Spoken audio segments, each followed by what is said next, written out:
आज हम question number 18 करेंगे। Spiral is made up of successive semi circle. एक स्पाइरल है जो सेमी सर्कल के द्वारा बनाया गया है, जिसका सेंटर जो है पहले वाले का ए हो जाएगा, दूसरे वाले का बी है। Starting with centre A, radii है वो 0.5 आ जाएगा। अगर हम बी सेंटर माने तो उसका रेडियस 1.0 आ जाएगा, यानी 1.5 आ जाएगा। अब नेक्स्ट सेमी सर्कल का रेडियस आ जाएगा। What is the total length of such spiral made up of 13 consecutive semi circle. पहला हमारे पास सर्कल यहाँ से लेकर यहाँ तक है, जिसका सेंटर ए है। दूसरा सर्कल बेटा यहाँ से शुरू होता है और यहाँ तक खत्म होता है, इसका सेंटर हमारे पास बी आ जाएगा। इसी तरीके से थर्ड सर्कल यहाँ से लेकर यहाँ तक शुरू होता है सेमी सर्कल, इसका सेंटर भी ये आ जाएगा। ठीक है, ऐसे बी पहले वाले की लेंथ जो है L1 है, दूसरे वाले सेमी सर्कल की बेटा L2 हो जाएगी, थर्ड वाले की L3 हो जाएगी, ऐसे ही चलता जाएगा। पेरीमीटर सेमी सर्कल का होता है पाई आर। अगर P1 पेरीमीटर है, पहले वाले का पेरीमीटर यानी कि P1, वो कितना हो जाएगा, पाई तो एज इट इज ही रहेगा। तो पहले वाले का R है, जिसकी लेंथ क्वेश्चन में हमें क्या दे रखी है 0.5, तो पाई को 0.5 से मल्टीप्लाई कर देंगे, हमारे पास पाई/2 सेंटीमीटर। जैसे P2 जो है पेरीमीटर, वो कितना हो जाएगा, पाई को मल्टीप्लाई कर देंगे किससे, सेकंड वाले की लेंथ जो है 1 दे रखी है। ठीक है जी, यानी कि R की वैल्यू इसके लिए 1 दे रखी है, 1 सेंटीमीटर। इसके लिए जो R की वैल्यू थी बेटा वो दे रखी थी हमारे पास 0.5, तो ये आ जाएगा बेटा हमारे पास पाई। अगर हम P3 पेरीमीटर की बात करें तो पाई तो एज इट इज रहेगा कि 1.5 P/2 पाई आ जाएगा। इसमें जो रेडियस है वो हमारे पास 1.5 सेंटीमीटर। P4 की बात करें तो P4 का जो रेडियस है वो 2 दे रखा है, तो ये 2 पाई आ जाएगा, यानी कि रेडियस यहाँ पर 2 सेंटीमीटर दे रखा है। यहाँ पास पेरीमीटर की AP सीरीज बन के तैयार होगी। सीरीज बिकम, तो सीरीज आ गई हमारे पास, कौन सी है, पाई/2 है, पाई है, 3 पाई/2 है एंड 2 पाई। इस तरीके से ये सीरीज चलती जाएगी। फर्स्ट टर्म है ए की वैल्यू पाई/2, ठीक है जी। और इसमें अगर हम देखें डी की वैल्यू क्या रहेगी, P2 में से P1 माइनस कर देंगे। P2 की वैल्यू कितनी है, पाई, इसमें से पाई/2 माइनस करेंगे कि पाई/2 ही बचेगा। Sn = by 2a plus n-1 into में d, तो वैल्यू पुट कर देंगे तो Sn = कितना आ जाएगा। अच्छा, सम बोला है बेटा 13 टर्म का, तो n के जगह पर 13 आ जाएगा, 13/2, 2a की वैल्यू पाई/2 आ जाएगी, प्लस n की वैल्यू 13-1, d की वैल्यू पाई/2 आ जाएगा। तो 13/2, ये 2 से बेटा ये 2 कट जाएगा, तो रह जाएगा पाई, प्लस 13 में से 1 माइनस करेंगे बेटा 12 आ जाएगा, तो 12 मल्टीप्लाई बाय पाई/2 होता है। जे 2 और 6 कट जाएगा, तो ये आ जाएगा बेटा 13/2, ये पाई प्लस 6 पाई, तो पाई प्लस 6 पाई कितना होता है 7 पाई, तो 13/2 को मल्टीप्लाई कर देंगे 7 पाई। पाई की वैल्यू हमारे पास बेटा क्वेश्चन में दे रखी है 22/7, तो 13/2 मल्टीप्लाई 7 मल्टीप्लाई बाय 22/7, 7 से जे 7 कट जाएगा, 2 से जे 22 कट जाएगा, 11 आ जाएगा। 13 को 11 से मल्टीप्लाई कर देंगे, आंसर आ जाएगा 143 सेंटीमीटर। 19 क्वेश्चन है, 200 logs are stacked in the following manner. तो 200 जो है हमारे पास बेटा लॉग्स है वो इस तरीके से रखेंगे जैसे कि फिगर में बताया गया है। ठीक है, तो 20 logs in the bottom row, तो सबसे लास्ट वाले रो में जो है 20 है, ठीक है, and 19 in the next row, तो उसके ऊपर 19 है, उसके ऊपर जो है 18 जो है लॉग्स रखे गए हैं। तो in how many rows are the 200 logs placed, तो कितनी रोज में जो है 200 लॉग्स प्लेस किए जाएं, and how many logs are in the top row, और सबसे टॉप वाली रो में कितने लॉग्स होंगे ये फाइंड आउट करना है। तो number of logs in rows are in the form of AP। तो बेटा जो नंबर ऑफ रोज होंगी, ठीक है, उसमें जो लॉग्स रखे जाएंगे वो AP की फॉर्म में ही रखे जाएंगे। ठीक है, यानी कि सबसे लास्ट वाली में कितनी है 20 है, उसके ऊपर 19 बोला, उसके ऊपर 18 बोला, as it is so on आ जाएगा। ठीक है, ये AP सीरीज के अकॉर्डिंग ही रखे गए हैं।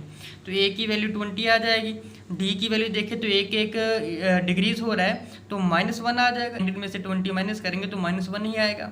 तो टोटल कितना बोला 200 बोला है, यानी कि सम 200 लॉग्स कितनी रोज में आएंगे, n की वैल्यू फाइंड आउट करनी है। अगर 200 हो सम, तो सम का फॉर्मूला लगाते हैं, Sn = आ जाएगा n/2, तो ये आ जाएगा 2a plus n minus 1 multiply में ये d आ जाएगा। तो n/2 n की वैल्यू जो है हमें निकालनी है, तो n/2 आ जाएगा। सम दे रखा है 200 और 2a की वैल्यू जो है हमारे पास वो आ जाएगी 20 प्लस n की वैल्यू कितनी है निकालनी है, उसके बाद आ जाएगा d की वैल्यू -1 है। तो सॉल्व कर लेंगे, 2 इस साइड जाके मल्टीप्लाई में हो जाएगा, ठीक है जी, इज इक्वल टू आ जाएगा जी n। तो n जहाँ पर 2 को 20 से मल्टीप्लाई कर देंगे 40 जी -1 प्लस पहले से माइनस लिख लेंगे जहाँ पर n plus 1 400 is equal to 41n minus n square जी आ जाएगा, ठीक है। थोड़ा रीअरेंज कर लेंगे, जैसे रीअरेंज करने के बाद जो है फैक्टर बन जाते हैं, तो मिड टर्म एक्सपेंड कर लेंगे, तो मिड टर्म एक्सपेंड करने के बाद ये चीज़ बन जाएगी, इसमें से कॉमन और इसमें से कॉमन निकाल लेंगे, तो पहले वाले में कॉमन n आ जाएगा, अंदर n-16 बच जाएगा, इसमें से कॉमन निकालेंगे -25 अंदर n-16 इज इक्वल टू 0 के बराबर हो जाएगा। तो यहाँ से n-25 और n-16 जे फैक्टर बन के तैयार हो गए।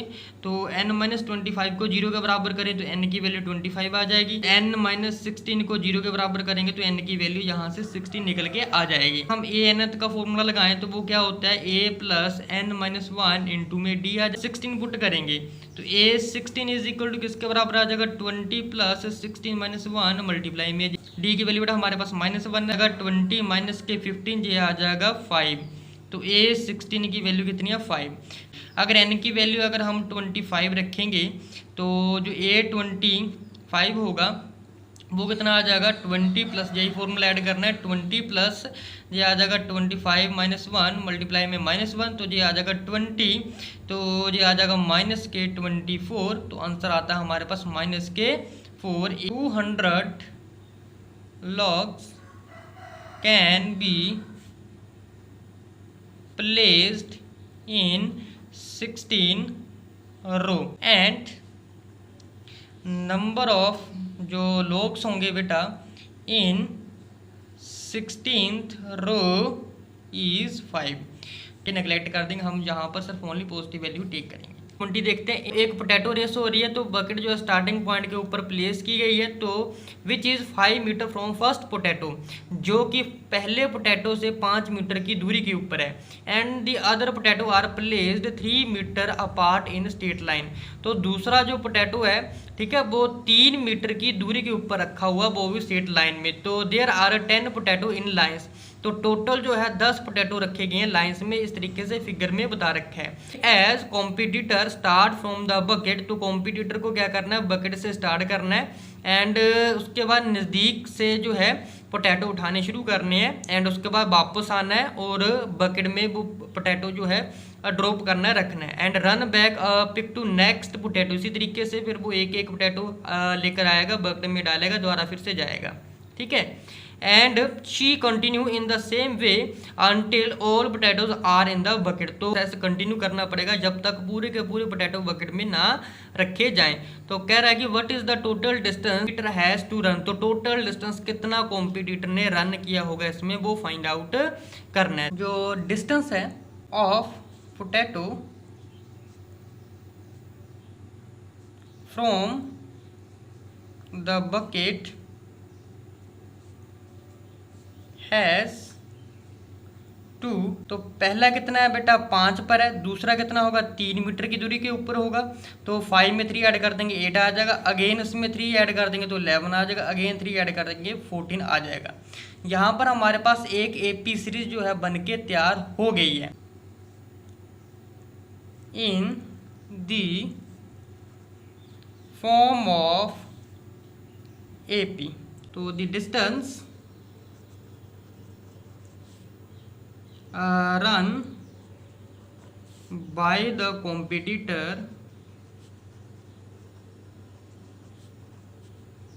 for collecting these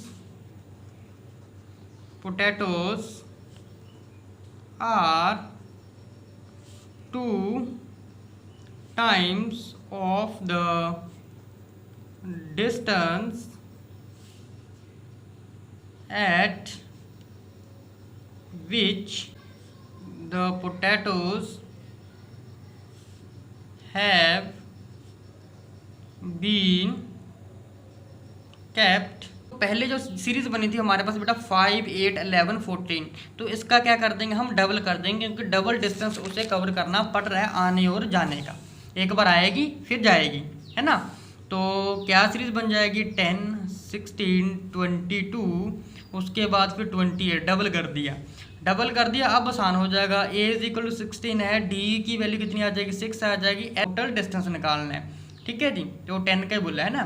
तो n की वैल्यू 10 आ जाएगी, s10 लिख देंगे तो n/2 यानी कि 10/2 आ जाएगा। 2a, a की वैल्यू 10 आ जाएगी प्लस n की वैल्यू कितनी है 10 -1 कर देंगे इंटू d की वैल्यू बेटा 6 है।